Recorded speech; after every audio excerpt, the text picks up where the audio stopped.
أما بعد عباد الله، أوصي نفسي وأنفسكم بتقوى الله، قد فاز المتقون.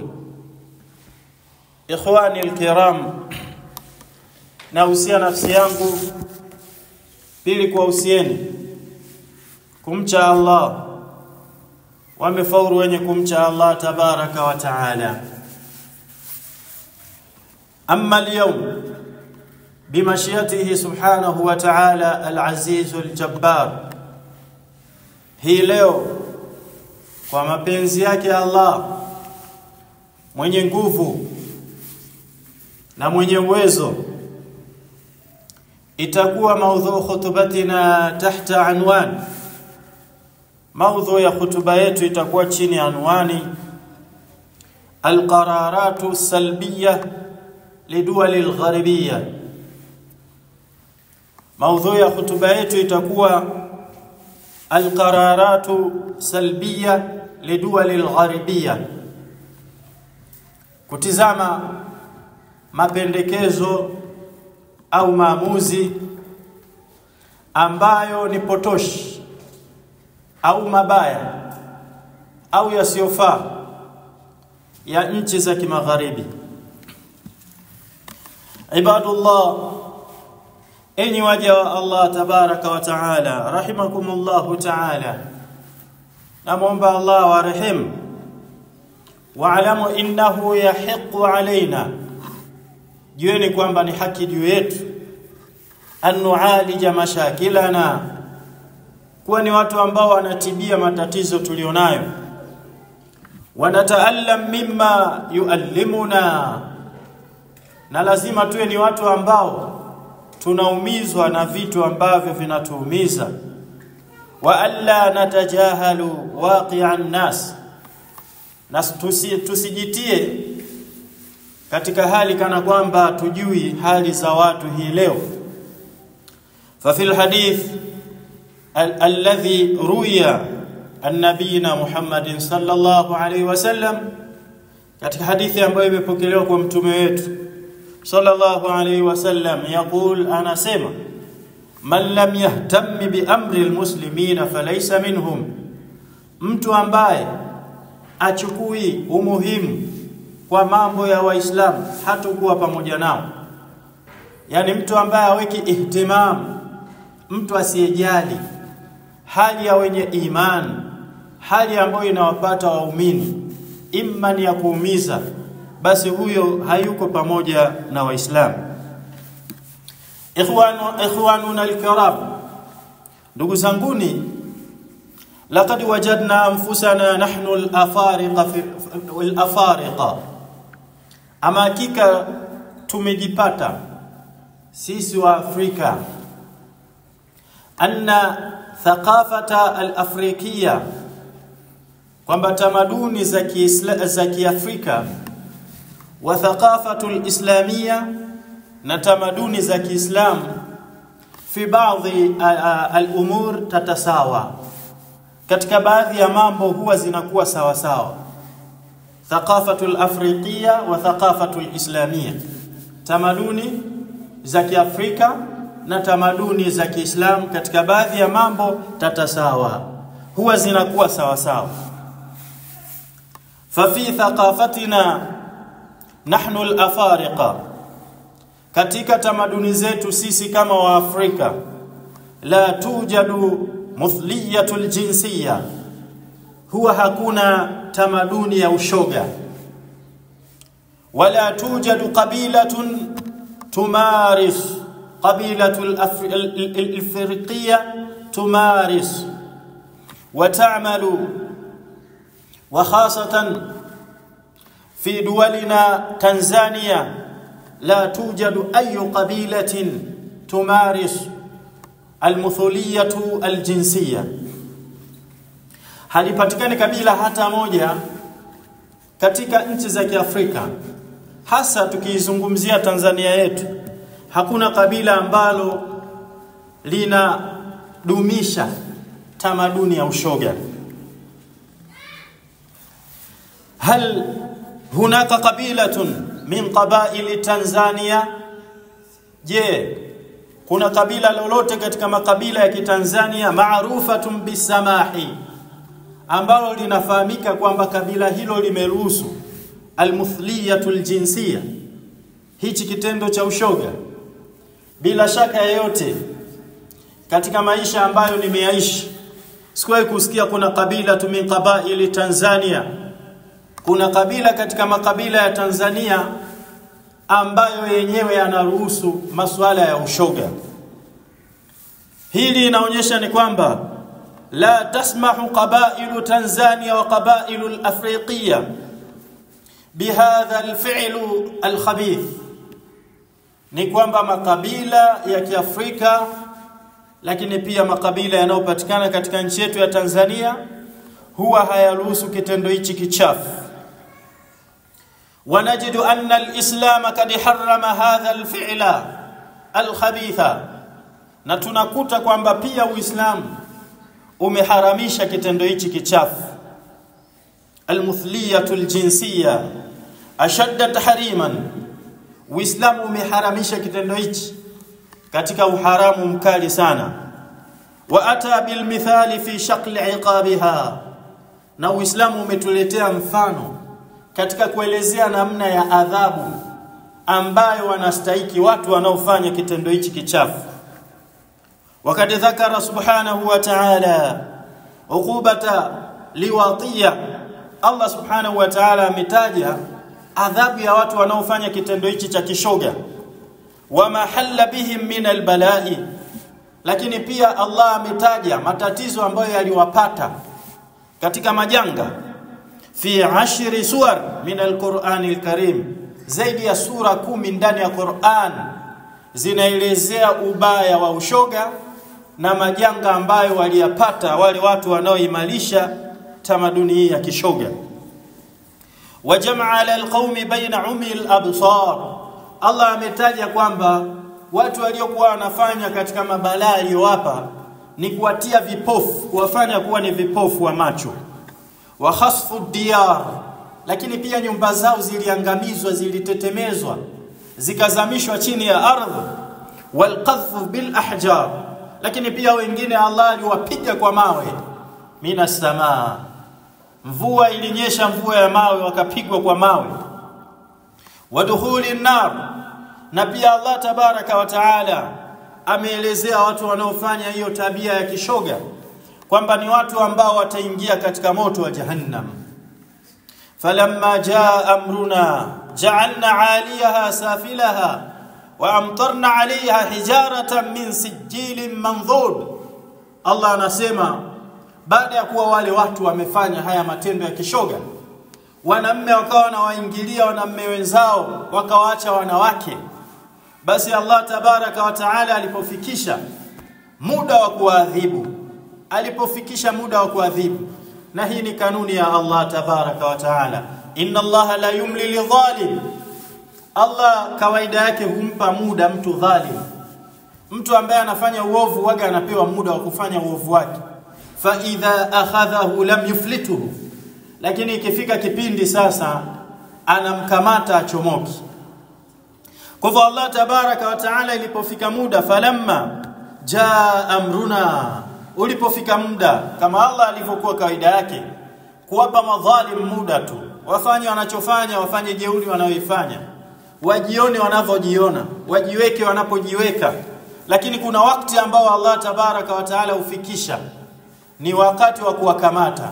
Tazama hata watu wa Firauni anasema falamma asafuna intaqamna minhum, tuliwaacha wakafanye jeuri yao, lakini ilipofika sasa huzuni yetu ikafika muda wa kuadhibu, basi ni kwamba tukawaadhibu. Falamma jaa amruna, pindi ilipokuja amri yetu ya kuadhibu baada ya kufanya uovu na kukanywa wasiache, ja'alna 'aliyaha safilaha, ardhi yao tuliigeuza, juu yake ikawa chini yake. Wa amtarna 'alayha hijaratan min sijilil mandhud, na pia tukanyesheleza mvua ya mawe, ambayo mawe haya yanatokamana na udongo uliokamatana mgumu unaotokamana katika moto. Mvua ya mawe ya udongo ya vichangalao ambavyo vinatoka katika moto, mandhudi vilivyokamatana vikawashukia baada ya kuwa wamegeuziwa ardhi yao juu chini. Musawwamatan 'inda rabbika wama hiya min adh-dhalimin biba'id. Allah anasema vile vijimawe vilikuwa musawwamatan 'inda rabbik, vimetiwa alama mbele ya Mola wako. Ibn Kathiri anasema musawwamatan 'inda rabbik kwamba kullu hajar maktubun fi ismu as-sahibihi, kila jiwe lilikuwa limeandikwa mtu ambaye litamgonga.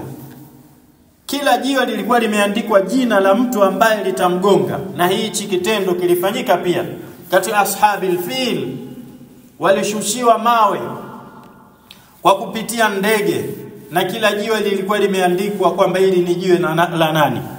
Kwa hivyo Allah tabaraka wa taala, wale wanaofanya liwat, wanaofanya matendo ya kishoga, aliandika katika kila jiwe ambaye litampata akaandika jina lake. Allah anasema mwisho, wama hiya min adh-dhalimin biba'id. Mateso kama haya, adhabu kama hizi haziko mbali na watu madhalim. Wama hiya min adh-dhalimin biba'id. Sikiza Ibn Abbas anasema wama hiya min dhalimi hadhihi al-umma biba'id.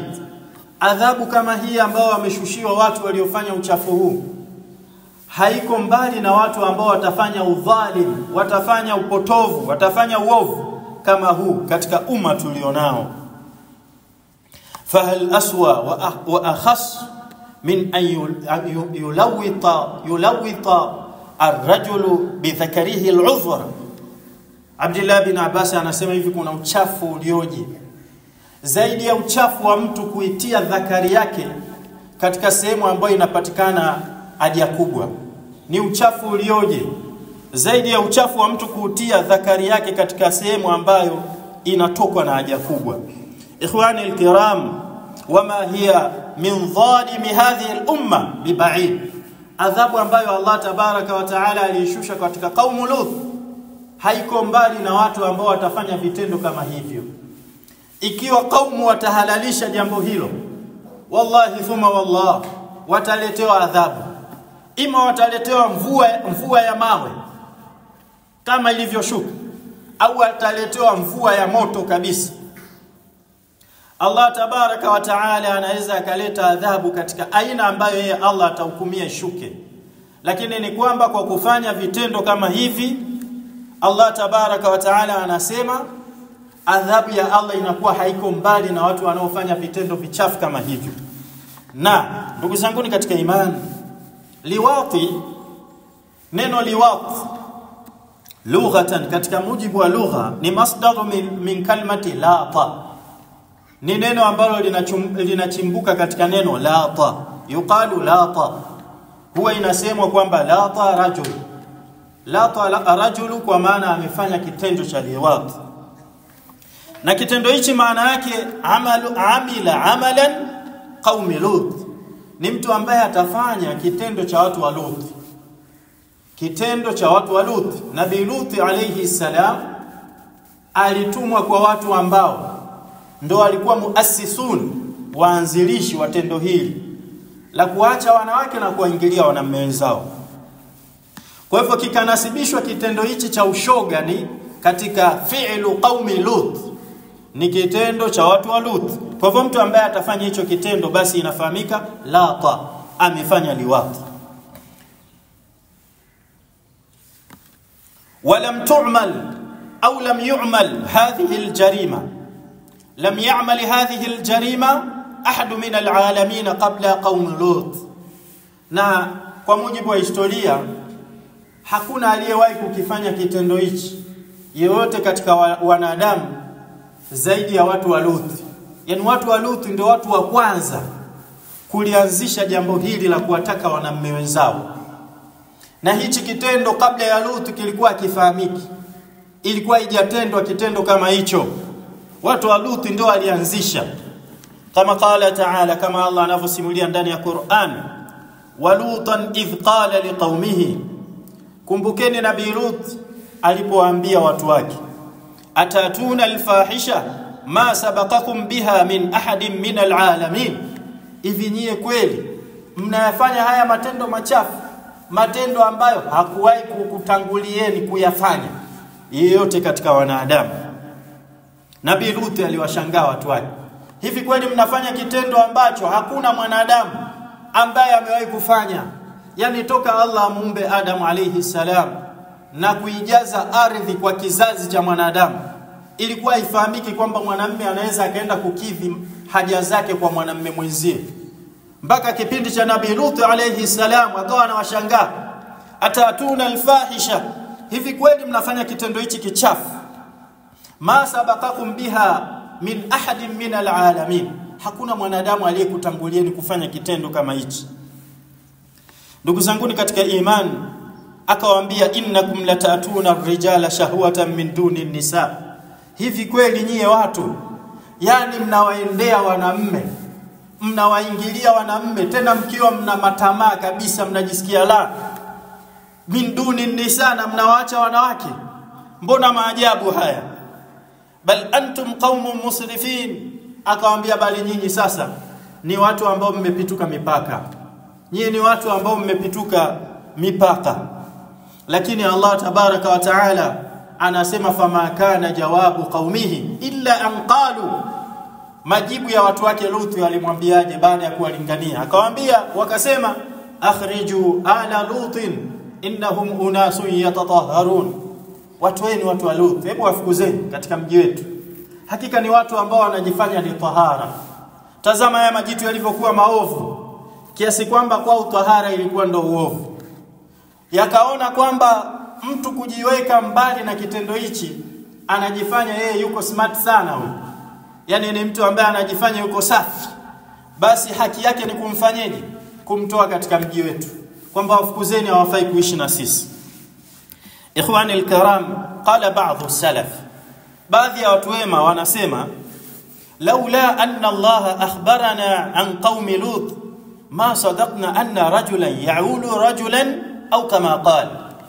Baadhi ya masalafi wanasema ya kwamba laiti kama tusingesikia katika Qur'ani kwamba Allah anatusimulia kitendo cha watu wa Lut kwamba mwanamume alikuwa anamuingilia mwanamume mwenzie, anasema tusingesadiki kwamba kuna kitendo kama hicho kinaweza kikafanyika duniani. Yani kwa maana ya kwamba akili ya watu ilikuwa haifikirii kwamba inawezekanaje mwanamume ukamtamani mwanamume mwenzie ukamwendea wakati wanawake wapo. Kwa hivyo ahadu salafi anasema law anna Allah akhbarana an qaumi Lut ma sadaqna anna rajulan ya'ulu rajulan, laiti kama tusingesikia Allah anatupa habari ya watu wa Lut tusingesadiki ya kwamba mwanamume anaweza akamuingilia mwanamume mwenzie. Waja fi alhadith, imekuja pia katika hadithi ikhwani alkiram, annahu idha ala rajulu rajula, inapofikia mwanamume akampandia mwanamume mwenzie, ghadhiba Allahu azza wa jalla, linalotokea ni kwamba Allah tabaraka wa taala anakasirika. Watakadu samawati an taqa ala al-ard, mbingu inakaribia kuporomoka kuiangukia ardhi. Fatumsiku al-malaikatu bi atrafiha, malaika wanaizuilia kwa ncha zake. Wataqra'u qul huwa Allahu ahad, na wanaendelea kusoma qul huwa Allahu ahad, suratul ikhlas ila akhiriha, wanaisoma hatta yaskunu ghadabu rabbi azza wa jalla, mpaka hasira za Allah zinapoa. Yani ikifikia kwamba mwanamume anamfuata mwanamume mwenzie kisha anamkalia juu, anampandia, Allah ukasirika, mbingu inakaribia kuporomokea ardhi, malaika wanafanya jitihada ya kupooza hasira za Allah tabaraka wa taala. Wa fi hadithi akhar an an-nabi sallallahu alayhi wasallam, katika hadithi nyingine mtume anasema la yanzuru Allahu ila rajulin, Allah amtizami kwa jicho la huruma mwanamume ambaye, la yanzuru Allahu ila rajulin, Allah amtizame kwa jicho la huruma mwanamume ambaye anafanyeje? Ata dhakaran amra'atan fi duburiha, mwanamume ambaye amemwendea mwanamume mwenzie, au amemwendea hata mkewe, amemwendea mwanamke katika sehemu ya nyuma. Mwanamume ambaye atamuingilia mwanamume mwenzie au mwanamke katika sehemu ya nyuma akamfanya kinyume na maumbile, Allah tabaraka wa taala afanyeje?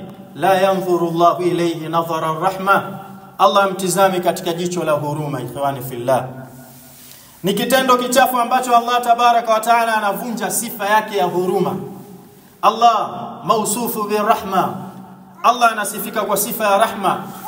Wa nahnu nuthbitu sifata Allah azza wa jalla kama jaat min alkitabi was sunnah, na sisi tunathibitisha sifa za Allah kama zilivyokuja katika kitabu na sunna. Hatuleti tahrifa, hatuleti ta'tili, hatuleti tamthil, hatuleti tashbih katika sifati Allah azza wa jalla, wala hatuleti taghyir ya maana katika sifa za Allah. Allah mausufu bi rahma, anasifika na sifa ya rahma, na sifa ya rahma ni katika sifatu as-sifatu al-fi'liya, ni katika sifa ambazo ni fi'liya za Allah tabaraka wa taala. Allah anavua ile sifa ya huruma kwa mtu ambaye atamuingilia mwanamume mwenzie au mwanamke katika sehemu ya nyuma. Inna lillahi wa inna ilayhi raji'un. Liwati ikhwani fillah istilahan, kitendo cha liwati ndugu zangu katika imani kwa mujibu wa sheria ya Kiislamu wanasema ilaju dhakari fi duburi adh-dhakari au bahimati, ni mtu kuingiza dhakari yake katika nyuma ya mwanamume au katika mnyama. Mtu akamuingilia mnyama pia amefanya liwat. Wakad ajma ahlul ilmi ala tahrimi liwat wa annahu min aghlaz alfawahish, na wanazuoni wa Kiislamu wote wamewafikiana kwamba liwati ni haramu.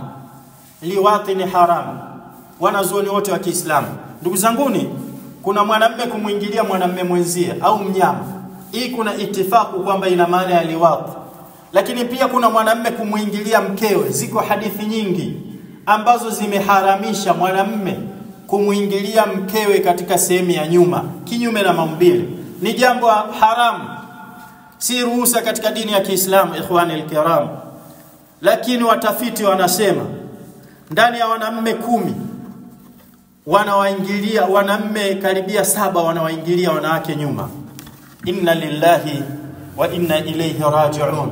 Haya ndo maisha ambayo, na kuna baadhi ya mashehe ikiwa katika madhehebu ya Kishia, shehe anajiita shehe jalala, yani wallahi thumma wallah, Allah subhanahu wa ta'ala alikadiria jina lake liwe jalala, na kwa lugha ya Kiswahili tunajua jalala ni sehemu ya kutupa uchafu, nasi tunaamini ni mtu ambaye amebeba uchafu kama jalala la kutupa uchafu vile.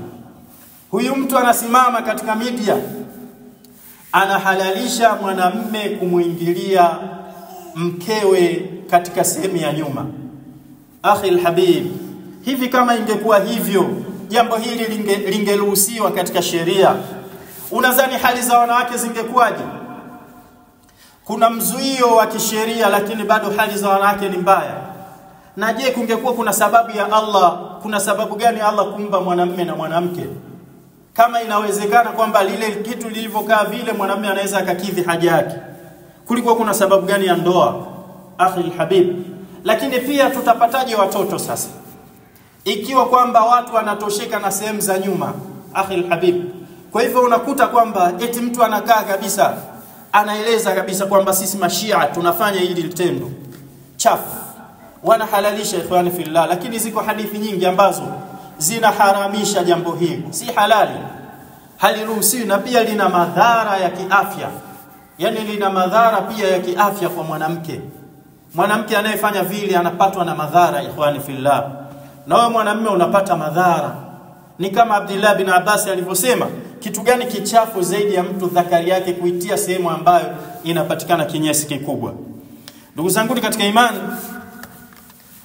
inasemekana katika taarifa ambazo kila mmoja amesikia kwamba bunge la Ulaya limekaa likijadili Tanzania katika mambo ambayo limependekeza. Moja katika mapendekezo yake ni kwamba kutoa ushauri au pendekezo kwa nchi ya Tanzania kuruhusu haki za wanamume ambao wanaingiliana wao kwa wao. Hawa ni watu ambao wamepinda ikhwani fillah, maadili kwao hakuna, inhiyaru al-akhlaqi kwao ina kasi kubwa sana. Mmongonyoko wa maadili kwao umevuka mipaka. Watoto wamekuwa hawana maadili kwa wazazi wao. Wanawake hawana maadili kwa waume zao. Bali imekuwa ndo hivyo, hata maviongozi pia hayana maadili mpaka kwa raia ambao wanawatawala. Kana kwamba ni umalu shaitan, indahum majlisun khas ma shaitan. Yani utazani kwamba ni watumishi wa shaitan, kwamba hawa watu wenda labda wana vikao maalum, wanaenda wanakaa na shetani, wanaonana naye. Kwa sababu gani? Inakuwaje hawa watu ambao wanajisifu wana akili, nchi zao zimeendelea, kweli wanakaa wanatumia nguvu katika mabaraza yao ya bunge kutetea ushoga? Hivi kweli hili linaingilika akilini? Kweli mtu unakaa unatunisha mishipa yako ya fahamu, unatoa jasho kwa kuhimiza watu wafanye ushoga, alafu ni vipi wanatuletea fikra hizi za kishaitani sisi wa Afrika? Yani wametuonaje? Wametuweka katika nafasi gani? Kwamba sisi akili zetu ni za kushikiwa, au kwamba tuna njaa sana, kwa njaa zetu zitatukokota tuweze kukubali mapendekezo yao? Wallahi thumma wallah, tunawaombea viongozi wa nchi yetu dua njema. Tunawaombea msimamo wa imani. Tunawaombea wazidishe uchamungu katika mioyo yao. Tunaombea wasimame waliposimama katika msimamo wa kukemea jambo hili na kutokukubaliana na haya matakwa. Allah tabaraka wa taala watie nguvu. Allah subhanahu wa ta'ala aidumishe hii nchi katika utahara huu na kujali maadili ya Kiafrika, lakini pia wanajali kanuni na sheria za dini ya Kiislamu. Uislamu jambo hili linautizama katika sura mbaya, katika sura ambayo haitakikani ifanyike. Kwa hivyo wao kusimama, viongozi wakakemea, wakapaniki, wakapata hasira, wakaongea kwa hasira juu ya hili pendekezo la hizi nchi za kishaitani ambalo wanatuletea. Wallahi inatia faraja katika mioyo yetu, na sisi kama viongozi wa dini na maduati ila Allah tuko pamoja nao katika kuombea dua, lakini pia katika kuelimisha jamii kwamba kitendo hichi cha ushoga ni kitendo haram katika dini yetu. Bali mbali ya hapo, halitambuliki jambo hili kama kuna kabila ambalo linaruhusu tendo la ushoga. Nasallallahu al-karima rabbul arshil azim an yaj'alana min alladhina yastami'una al-qawla fayattabi'una ahsana. Allahumma arina al-haqqa haqqan warzuqna ittiba'a wa arina al-batila batilan warzuqna ijtinaba. Ud'u rabbakum wa antum muqinuna bil ijaba.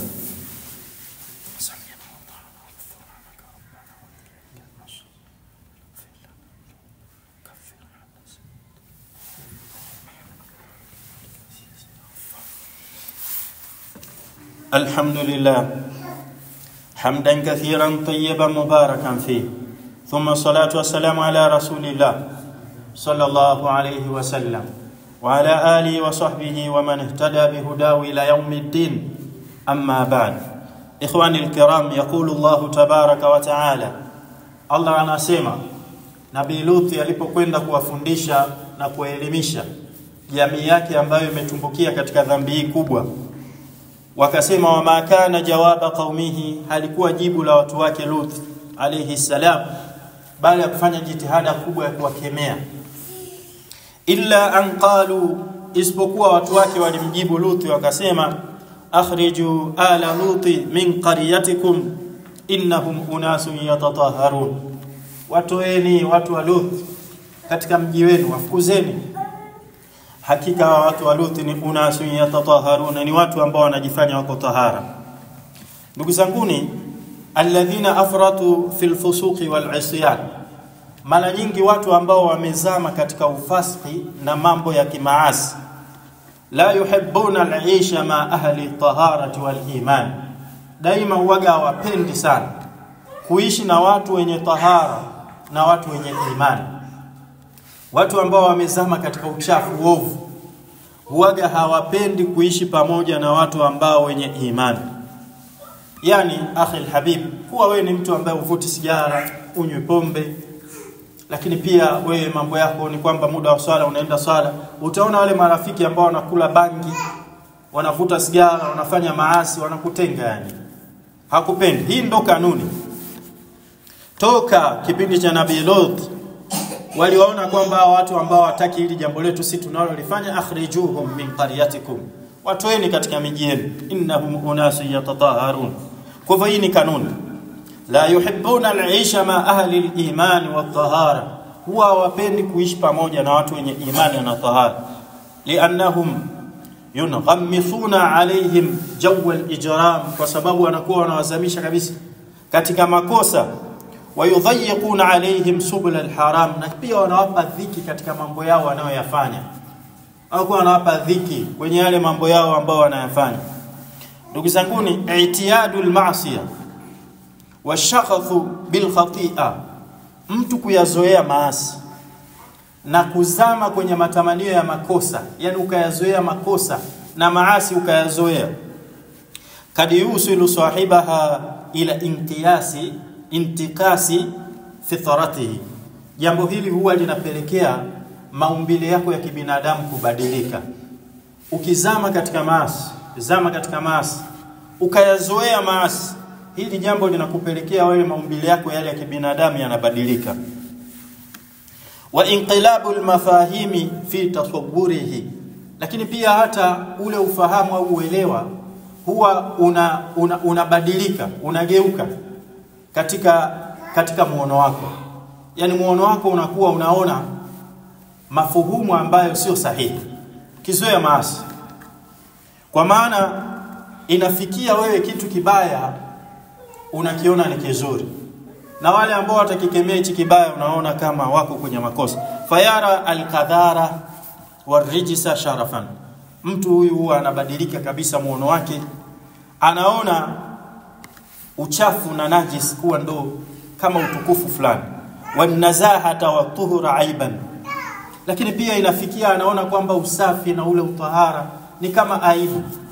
Kwa maana akili yako inakuwa kama akili ya mtu aliyelogwa ukizoea maasi, ndugu zangu. Na ndio hivi, yani hawa watu ambao wanatutangazia, wanatupendekezea, wanatupa mapendekezo ya kuruhusu ushoga katika nchi yetu, akili zao tayari zimebadilika. Hawaoni ubaya wa jambo hilo, haoni kabisa, na ikitokea wewe unapinga wanakuona kabisa katika picha tofauti. Ikhwani al-kiram, kanat taharatu min al-fawahish inda qaumi Luti jarima. Ibtizama mtu kuwa tahara, kuwa smart kutokamana na uchafu huu katika watu wa Luti ilikuwa ndo sawa sawa na kosa yani, kiasi kwamba ukiwa wewe unakemea mambo haya wanaona kama unastahili kutolewa katika nchi, kwamba wewe ustahili kuishi na sisi, ondoka, hatukutaki. Kwa sababu gani? Unakemea jambo chafu. Kwa hivyo utahara ulikuwa unaonekana katika sura hiyo. Fala ajaba, tunasema hakuna maajabu, annara al-yawma man yara anna inkara shudhudha jarima. Hatuoni ajabu sasa ikiwa tutaona kuna baadhi ya watu wanaona sisi kukemea kwetu mambo machafu kama ya ushoga kwamba ni kosa. Yani unaweza ukashtakiwa kabisa, ukakamatwa, unatiwa misukosuko kwamba wewe unafanya kosa. Hizi nchi zinaweza zikanyima msaada, labda zikanyima msaada kwa sababu tu kwa kipengele nyinyi nchi yenu imekataa kusaini mkataba wa kuruhusu ushoga katika nchi yake. Hilo wao wanachukulia ni kosa. Al-habib, tizama akili ilivyogeuzwa. Lakini ndugu zangu katika imani, inaonekana ni namna gani mioyo hii inakuwa imezama katika jambo hilo. Kwa haraka tutizame hukumu ya mtu kufanya liwat, yani yule ambaye anafanya kitendo hichi, hukumu yake ni nini? Amepokea Imam Tirmidhi, Abu Daud na bin Majah min hadith Abdullah bin Abbas radhiyallahu anhuma qala qala Rasulullah sallallahu alayhi wasallam. Tunamuuliza Mtume, hukumu ya mtu ambaye anafanya hicho kitendo ana hukumu gani katika Uislamu? Mtume anasemaje? Man wajadtumuhu, enyi watu, man wajadtumuhu,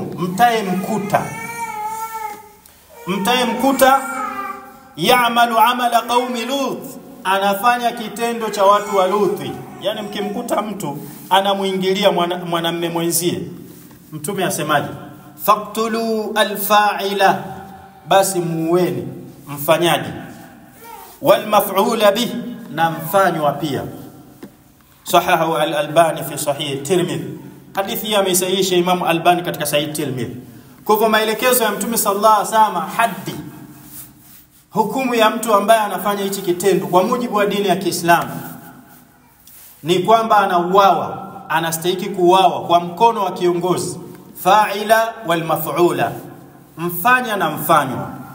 Rawa Ahmad, imepokelewa hadithi ya Ahmad ikhwani alhabib, anna nabiy sallallahu alayhi wasallam qala, mtume amesema, la'ana Allahu man amila amala qaumi Lutin, la'ana Allahu man amila amala qaumi Lutin, la'ana Allahu man amila amala qaumi Lutin. Mtume amesema amelaaniwa mtu ambaye atafanya kitendo cha watu wa Lut. Maneno haya mtume kayasema mara 3, akitamka laana mara 3 kwa mtu ambaye atafanya kitendo cha qaumu Lutin. Laana Allahu, Allah amemlaani mtu ambaye atafanya kitendo cha watu wa Lut. Mtu amemlaani, Allah amemlaani mtu ambaye atafanya kitendo cha watu wa Lut. Allah amemlaani mtu ambaye atafanya kitendo cha watu wa Lut. Thalathan, mtume ameyasema maneno haya mara 3. Ndugu zanguni, wanasema wanazuoni hata katika zina mtume hajasema maneno kama hivi mara 3. Ndio baadhi ya wanazuoni wakasema liwathi ni jambo baya, hata uzinifu wa wingi. وقد ثبت عن خالد بن الوليد أنه وجد في بعض النواحي العرب رجلا ينكح كما تنكح المرأة. Na imepokelewa kwa Khalid bin al-Walid kwamba yeye katika mtaa fulani katika mitaa ya Kiarabu alimkuta mwanamume anafanywa kama wanavyofanywa wanawake. Fakataba ila Abi Bakar Siddiq radhiyallahu anhu, akaandika message kwa kiongozi. Na hivi ndivyo inavyotakikana Muislamu awe. Yani ukiona jambo chafu linafanyika, wewe una mamlaka ya kuzuia. Ukiona kitendo kichafu au jambo baya linafanyika, una haki ufikishe taarifa kwa kiongozi. Akapeleka taarifa kwa kiongozi, akamwambia Abi Bakar Siddiq radhiyallahu anhu. Abu Bakar Siddiq fastashara sahabata radhiyallahu anhu. Abubakar alipomwijia lile jambo akakaa shura, akaitisha shura kwa haraka sana. Jamani, ameitisha shura ikhwani alhabib. Kwa sababu gani? Ameonekana mwanamume anaingiliwa. Haraka jambo hili lilivyo kweli na uzito, ikaitishwa shura ya maswahaba, Abu Bakar Siddiq akiwa kiongozi. Baada ya kuitishwa shura ya maswahaba, wanasema fakana Ali bin Abi Talib radhiyallahu anhu, akawa Ali bin Abi Talib katika wale maswahaba ashadduhum qawlan fi. Ali bin Abi Talib ndo mtu ambaye alitoa kauli kali sana kwa huyu mtu ambaye amekutwa anafanya hichi kitendo. Faqala, Ali bin Abi Talib alisema maneno haya, ma fa'ala hadha illa ummatun min al-umami wahida wa qad alimtum ma fa'ala Allah biha. Wallahi hichi kitendo hawajafanya isipokuwa ni umma mmoja tu, na nyinyi mnajua Allah aliufanyaje huwa umma. Yani ni taifa moja tu lilifanya, na Allah mnajua lilifanyaje hilo taifa. Ara, mimi ninatoa ushauri kwa rai yangu. Ali bin Abi Talib, sahaba huyu aljalil, anasema ara, mimi ninaona ayuhraka bin nar, mtu huyu achomwe moto. Tazama hiyo hukumu ambayo inatoka kwa Ali bin Abi Talib. Ndio ujue ubaya wa hili kosa. Sahaba huyu mtukufu akaona huyu mtu hukumu yake ni kwamba achukuliwe, atiwe moto. Akhi alhabib, na ziko hadithi za mtume ambazo zinasema la yu'adhibu bin nar illa rabbun nar, hastahiki kuadhibu adhabu ya moto isipokuwa aliyeumba moto. Adhabu ya kumchoma mtu moto ni adhabu ambayo haruhusiwi mwanadamu kuifanya kwa kiumbe chochote, hata sisimizi, hata mtu ndani kwako uruhusiwi kuchoma kwa moto. Anayestahili kuchoma kwa moto ni Allah tabaraka wa taala. Hii ndio hukumu katika Uislamu. Hauruhusiwi kutia moto kiumbe chochote. Lakini Ali bin Abi Talib kwa zile hasira aliona mtu huyu anastahili adhabu ya kuchomwa moto.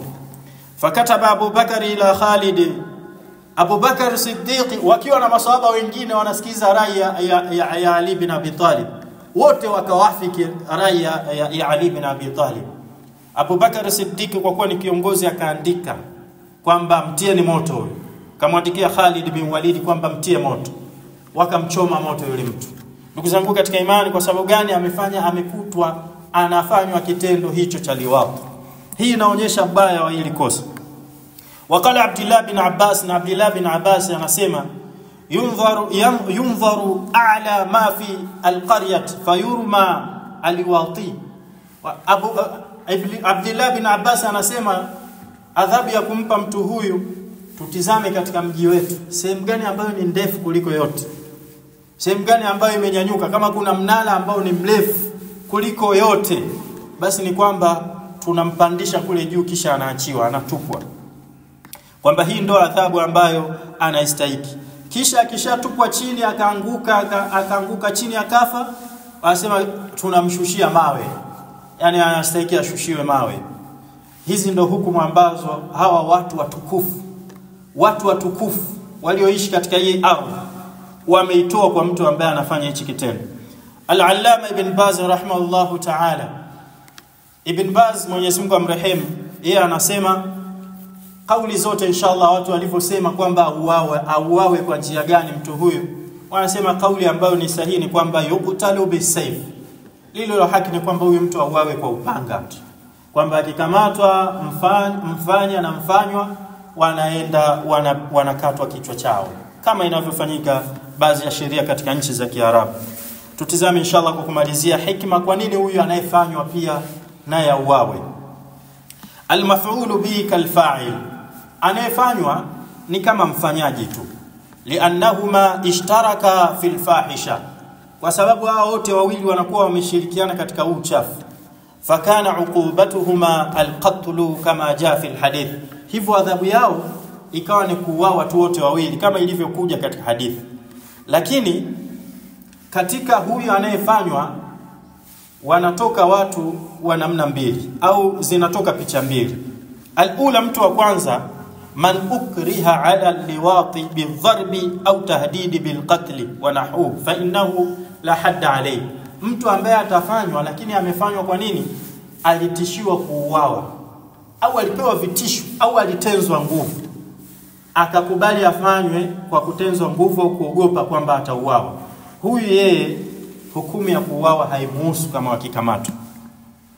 Mtu wa pili ni kwamba idha kana al-maf'ulu bihi saghiran lam yablugh, anayefanywa akiwa ni mtoto mdogo hajafika katika umri wa baligh, kama majitu yanavyofanya baadhi ya majitu, kwamba kamata mtoto anambaka, anamfanyia kitendo cha liwat. Huyu mtoto mdogo fa innahu la yuhad, hafanyiwi had, yeye asimamishiwi had. Lakini baadhi ya wanazuoni wanasema yuadabu wa yuazzaru bima yardauhu. Huyu mtoto takiwa apewe tu adabu, adabishwe, ili siku nyingine ikitokea kama atafanya kwa kushawishiwa na utoto wake asikubali hicho kitendo, yani apewe taadib, adabishwe kidogo. Lakini kwa yule ambaye ameridhia kabisa akafanya, ndugu zangu katika imani, hukumu yake katika dini yetu tukufu, dini ya Kiislamu, dini ambayo tunajigambia ndio dini safi katika mgongo wa ardhi, yuqtal, inatakikana wawe bisayf, kwa upanga. Nasallallahu al-karim rabbul arsh al-azim an yaj'alana min al-mu'minina haqqan, Allahumma ij'alna min al-muslimina haqqan, Allahumma ij'alna min al-mu'minin, ij'alna min ibadika as-salihin ya rabbal alamin, ij'alna min al-muwahhidin min ahli tauhid ولا تجعلنا من المشركين واجعلنا من الصالحين ولا تجعلنا من المفسدين الضالين المضلين يا رب العالمين. اللهم أرنا الحق حقا وارزقنا اتباعه وأرنا الباطل باطلا وارزقنا اجتنابه. ربنا آتنا في الدنيا حسنة وفي الآخرة حسنة وقنا عذاب النار. يا الله يا كريم يا منان يا وهاب, tukuomba ya Allah utujalie msimamo katika kukamatana na sheria zako. Ujalie pia viongozi wetu, wape afya njema na uwape msimamo katika kutendea kazi yale ambayo yako katika sheria zako. Allah ya Karim, tunakuomba uwajalie msimamo kukataa mapendekezo kama haya ya kuruhusu ushoga katika nchi yetu ya Tanzania. Hakika wewe ndiye ambaye unaiendesha mioyo ya wanadamu. Iendeshe mioyo yetu katika lile ambalo liko sawa, na uepushe mioyo yetu kumeza na kushiba yale ambayo ni katika maasi. Ewe Allah ya Karim, tunakuomba usikie dua yetu. Rabbana atina fid dunya hasana wa fil akhirati hasana wa qina adhaban nar. Wa sallallahu wa barik wa sallim ala nabiyyina Muhammad wa ala alihi wa sahbihi wa sallim tasliman kathira. Walhamdulillahi rabbil alamin wa aqimis salam. الله أكبر الله أكبر.